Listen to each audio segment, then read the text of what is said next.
ಪಾಕಿಸ್ತಾನ ಗುಪ್ತಚರ ಅಧಿಕಾರಿಗಳೊಂದಿಗೆ ಸೂಕ್ಷ್ಮ ಮಾಹಿತಿಯನ್ನು ಹಂಚಿಕೊಳ್ಳುತ್ತಿದ್ದ ಆರೋಪದಡಿ ರಾಷ್ಟ್ರೀಯ ತನಿಖಾ ಸಂಸ್ಥೆ ಕೇಂದ್ರ ಮೀಸಲು ಪಡೆ ಸಿಬ್ಬಂದಿಯೊಬ್ಬರನ್ನ ಬಂಧಿಸಿದೆ.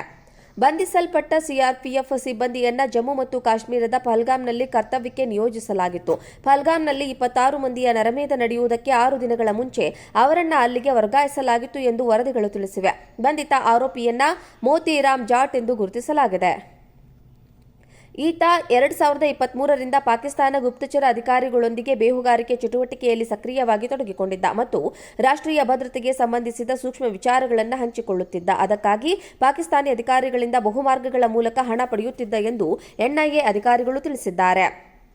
ಸಿಆರ್ಪಿಎಫ್ನ 116ನೇ ಬೆಟಾಲಿಯನ್ನಲ್ಲಿ ಸಹಾಯಕ ಸಬ್ ಇನ್ಸ್ಪೆಕ್ಟರ್ ಆಗಿ ಸೇವೆ ಸಲ್ಲಿಸುತ್ತಿದ್ದ ಮೋತಿರಾಮ್ ಕಳೆದ ಏಪ್ರಿಲ್ 22ರಂದು ಹಿಂದೂಗಳ ನರಮೇಧ ನಡೆಯುವುದಕ್ಕೆ 6 ದಿನಗಳ ಹಿಂದೆ ಪಹಲ್ಗಾಮ್ಗೆ ವರ್ಗಾವಣೆ ಮಾಡಲಾಗಿತ್ತು. ದೆಹಲಿಯಲ್ಲಿ ಮೋತಿರಾಮ್ ಅವರನ್ನ ಎನ್ಐಎ ಬಂಧಿಸಿದ್ದು, ಪಟಿಯಾಲ ಹೌಸ್ ವಿಶೇಷ ನ್ಯಾಯಾಲಯವು ಮೋತಿರಾಮ್ ಅವರನ್ನ ಜೂನ್ 6ರವರೆಗೆ ಎನ್ಐಎ ಕಸ್ಟಡಿಗೆ ನೀಡಿ ಆದೇಶಿಸಿದೆ. ಏಪ್ರಿಲ್ 22ರ ಪಹಲ್ಗಾಮ್ ದಾಳಿಯ ಬಳಿಕ ರಾಷ್ಟ್ರೀಯ ತನಿಖಾ ಸಂಸ್ಥೆ ಬೇಹುಗಾರಿಕೆ ಚಟುವಟಿಕೆಗಳ ವಿರುದ್ಧ ಸಮರ ಸಾರಿದೆ. ಇದರ ಪರಿಣಾಮ ಕಳೆದ 2 ವಾರಗಳಲ್ಲಿ ಪಂಜಾಬ್, ಹರಿಯಾಣ ಮತ್ತು ಉತ್ತರ ಪ್ರದೇಶದಿಂದ 15ಕ್ಕೂ ಹೆಚ್ಚು ಬೇಹುಗಾರರನ್ನು ಬಂಧಿಸಲಾಗಿದೆ. ಪಾಕಿಸ್ತಾನ ಗುಪ್ತಚರ ಅಧಿಕಾರಿಗಳೊಂದಿಗೆ ಸೂಕ್ಷ್ಮ ಮಾಹಿತಿಯನ್ನು ಹಂಚಿಕೊಳ್ಳುತ್ತಿದ್ದ ಆರೋಪದಡಿ ರಾಷ್ಟ್ರೀಯ ತನಿಖಾ ಸಂಸ್ಥೆ ಕೇಂದ್ರ ಮೀಸಲು ಪಡೆ ಸಿಬ್ಬಂದಿಯೊಬ್ಬರನ್ನ ಬಂಧಿಸಿದೆ.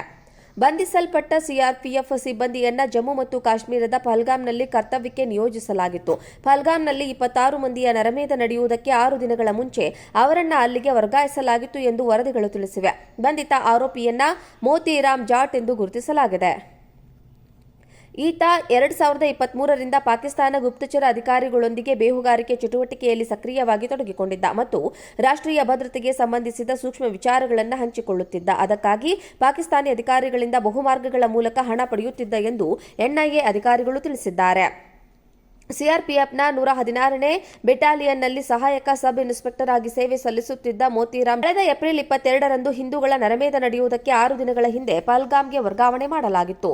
ದೆಹಲಿಯಲ್ಲಿ ಮೋತಿರಾಮ್ ಅವರನ್ನ ಎನ್ಐಎ ಬಂಧಿಸಿದ್ದು, ಪಟಿಯಾಲ ಹೌಸ್ ವಿಶೇಷ ನ್ಯಾಯಾಲಯವು ಮೋತಿರಾಮ್ ಅವರನ್ನ ಜೂನ್ 6ರವರೆಗೆ ಎನ್ಐಎ ಕಸ್ಟಡಿಗೆ ನೀಡಿ ಆದೇಶಿಸಿದೆ. ಏಪ್ರಿಲ್ 22ರ ಪಹಲ್ಗಾಮ್ ದಾಳಿಯ ಬಳಿಕ ರಾಷ್ಟ್ರೀಯ ತನಿಖಾ ಸಂಸ್ಥೆ ಬೇಹುಗಾರಿಕೆ ಚಟುವಟಿಕೆಗಳ ವಿರುದ್ಧ ಸಮರ ಸಾರಿದೆ. ಇದರ ಪರಿಣಾಮ ಕಳೆದ 2 ವಾರಗಳಲ್ಲಿ ಪಂಜಾಬ್, ಹರಿಯಾಣ ಮತ್ತು ಉತ್ತರ ಪ್ರದೇಶದಿಂದ 15ಕ್ಕೂ ಹೆಚ್ಚು ಬೇಹುಗಾರರನ್ನು ಬಂಧಿಸಲಾಗಿದೆ. ಪಾಕಿಸ್ತಾನ ಗುಪ್ತಚರ ಅಧಿಕಾರಿಗಳೊಂದಿಗೆ ಸೂಕ್ಷ್ಮ ಮಾಹಿತಿಯನ್ನು ಹಂಚಿಕೊಳ್ಳುತ್ತಿದ್ದ ಆರೋಪದಡಿ ರಾಷ್ಟ್ರೀಯ ತನಿಖಾ ಸಂಸ್ಥೆ ಕೇಂದ್ರ ಮೀಸಲು ಪಡೆ ಸಿಬ್ಬಂದಿಯೊಬ್ಬರನ್ನ ಬಂಧಿಸಿದೆ. ಬಂಧಿಸಲ್ಪಟ್ಟ ಸಿಆರ್ಪಿಎಫ್ ಸಿಬ್ಬಂದಿಯನ್ನ ಜಮ್ಮು ಮತ್ತು ಕಾಶ್ಮೀರದ ಪಹಲ್ಗಾಮ್ನಲ್ಲಿ ಕರ್ತವ್ಯಕ್ಕೆ ನಿಯೋಜಿಸಲಾಗಿತ್ತು. ಪಹಲ್ಗಾಮ್ನಲ್ಲಿ 26 ಮಂದಿಯ ನರಮೇಧ ನಡೆಯುವುದಕ್ಕೆ 6 ದಿನಗಳ ಮುಂಚೆ ಅವರನ್ನ ಅಲ್ಲಿಗೆ ವರ್ಗಾಯಿಸಲಾಗಿತ್ತು ಎಂದು ವರದಿಗಳು ತಿಳಿಸಿವೆ.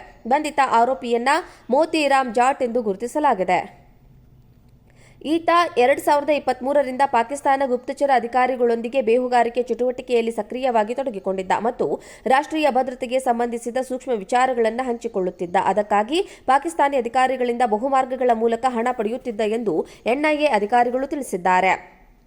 ಸಿಆರ್ಪಿಎಫ್ನ 116ನೇ ಬೆಟಾಲಿಯನ್ನಲ್ಲಿ ಸಹಾಯಕ ಸಬ್ ಇನ್ಸ್ಪೆಕ್ಟರ್ ಆಗಿ ಸೇವೆ ಸಲ್ಲಿಸುತ್ತಿದ್ದ ಮೋತಿರಾಮ್ ಕಳೆದ ಏಪ್ರಿಲ್ 22ರಂದು ಹಿಂದೂಗಳ ನರಮೇಧ ನಡೆಯುವುದಕ್ಕೆ 6 ದಿನಗಳ ಹಿಂದೆ ಪಹಲ್ಗಾಮ್ಗೆ ವರ್ಗಾವಣೆ ಮಾಡಲಾಗಿತ್ತು. ದೆಹಲಿಯಲ್ಲಿ ಮೋತಿರಾಮ್ ಅವರನ್ನ ಎನ್ಐಎ ಬಂಧಿಸಿದ್ದು, ಪಟಿಯಾಲ ಹೌಸ್ ವಿಶೇಷ ನ್ಯಾಯಾಲಯವು ಮೋತಿರಾಮ್ ಅವರನ್ನ ಜೂನ್ 6ರವರೆಗೆ ಎನ್ಐಎ ಕಸ್ಟಡಿಗೆ ನೀಡಿ ಆದೇಶಿಸಿದೆ. ಏಪ್ರಿಲ್ 22ರ ಪಹಲ್ಗಾಮ್ ದಾಳಿಯ ಬಳಿಕ ರಾಷ್ಟ್ರೀಯ ತನಿಖಾ ಸಂಸ್ಥೆ ಬೇಹುಗಾರಿಕೆ ಚಟುವಟಿಕೆಗಳ ವಿರುದ್ಧ ಸಮರ ಸಾರಿದೆ. ಇದರ ಪರಿಣಾಮ ಕಳೆದ 2 ವಾರಗಳಲ್ಲಿ ಪಂಜಾಬ್, ಹರಿಯಾಣ ಮತ್ತು ಉತ್ತರ ಪ್ರದೇಶದಿಂದ 15ಕ್ಕೂ ಹೆಚ್ಚು ಬೇಹುಗಾರರನ್ನು ಬಂಧಿಸಲಾಗಿದೆ.